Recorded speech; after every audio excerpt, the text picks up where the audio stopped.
Rangers win it again, this time against the Edmonton Oilers by a score of 4-1.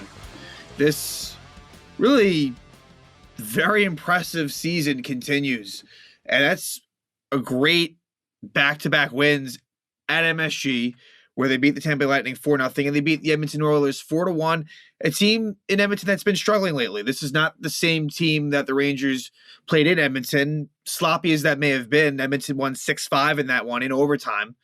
But the Rangers held off Connor McDavid and Leon Draisaitl off the score sheet. No points for McDavid or Draisaitl. You do that, you're going to beat them. And the Rangers have just really been excellent in goals allowed. I want to check now and see where they rank among all teams in the NHL in terms of goals against. Yes, they are fourth in the NHL. Only teams that are better than the Rangers in goals against is Carolina, Calgary, and Toronto. That is awfully impressive for a team that, in recent memory, there was a time, during the Quinn era, I would say that they were a team that could score goals, but also gave up quite a few.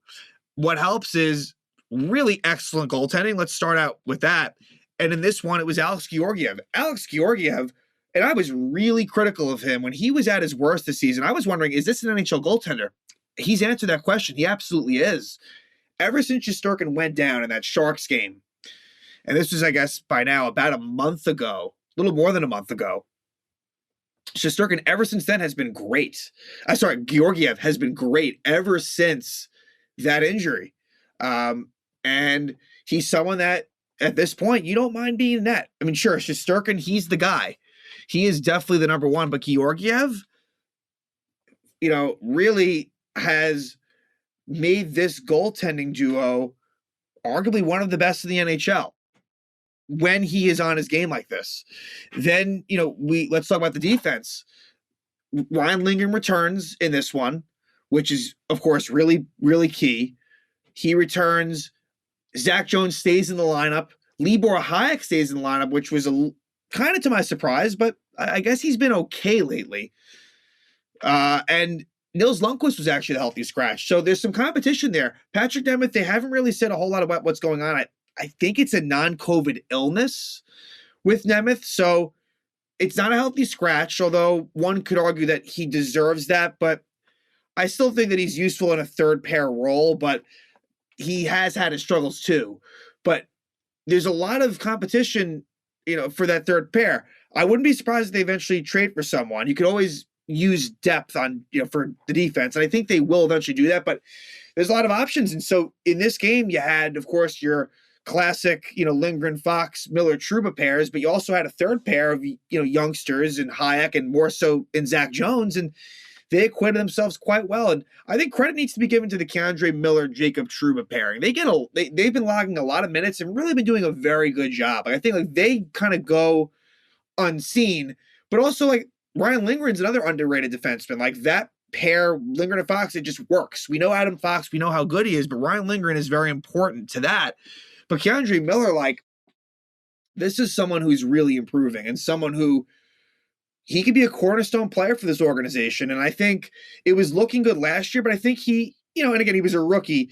It went a little south towards the end of the season. And I think in the beginning of this season, I think there were ups and downs, but I think lately, him and Trouba, that's a really strong, mobile enough defensive pair that I think, and K'Andre Miller, he doesn't even really get a whole lot of penalty kill time. But, in this one, he did. With Nemeth out, K'Andre Miller gets that penalty kill time, and I think that's good for him. So you got to like what you're seeing from there. And then the forwards, and Artemi Panarin's still out. Kevin Rooney returns, and so they send Gettinger, I think, to the taxi squad. And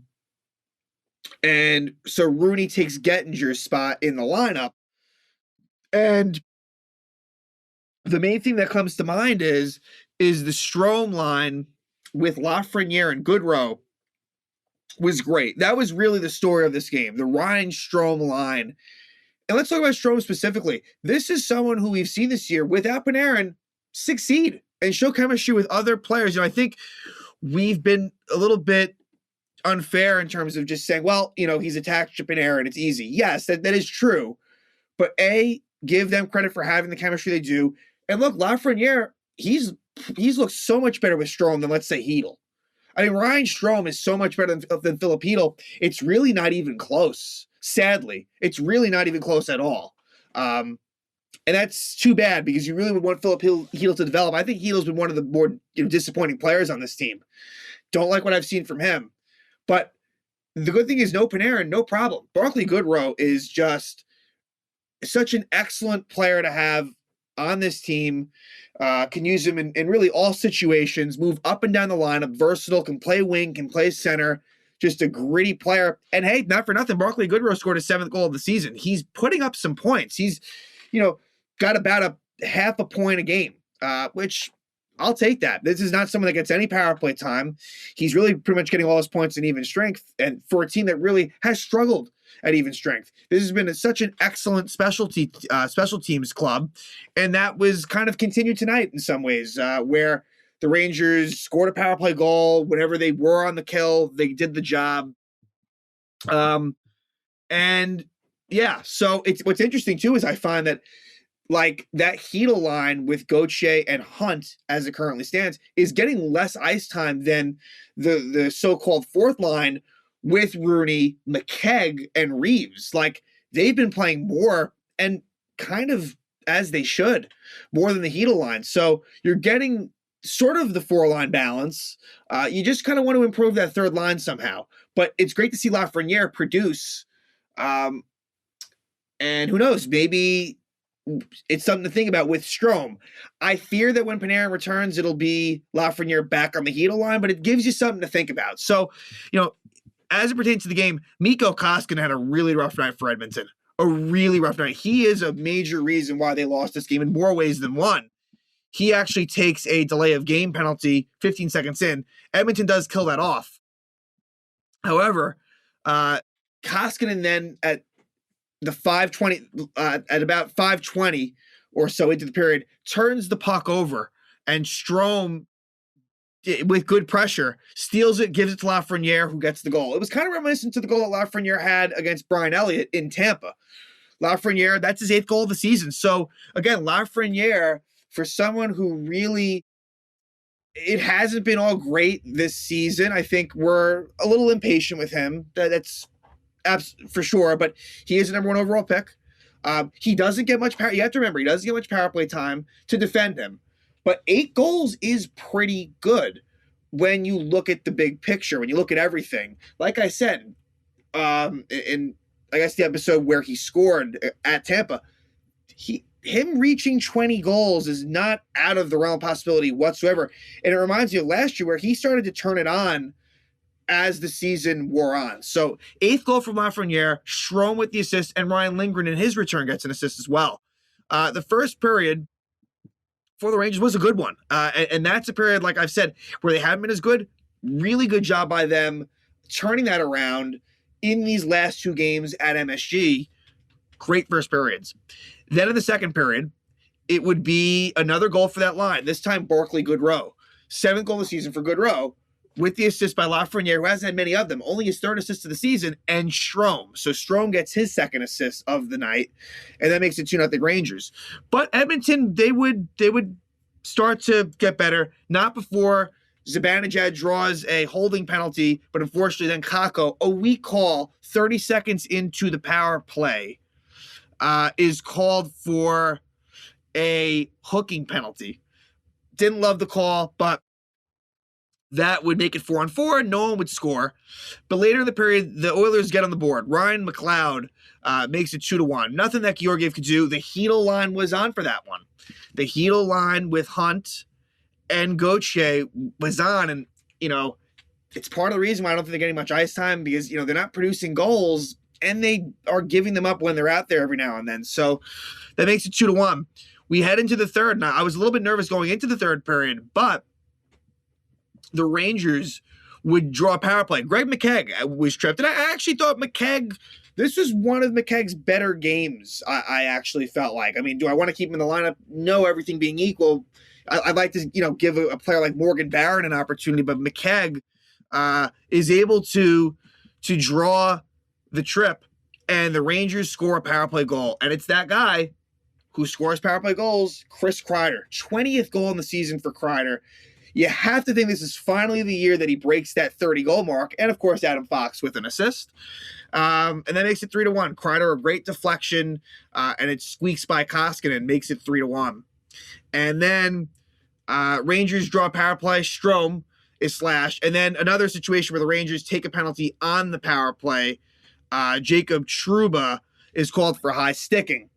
And so the Rangers would have to kill off what remained of the Oilers power play. They do. And then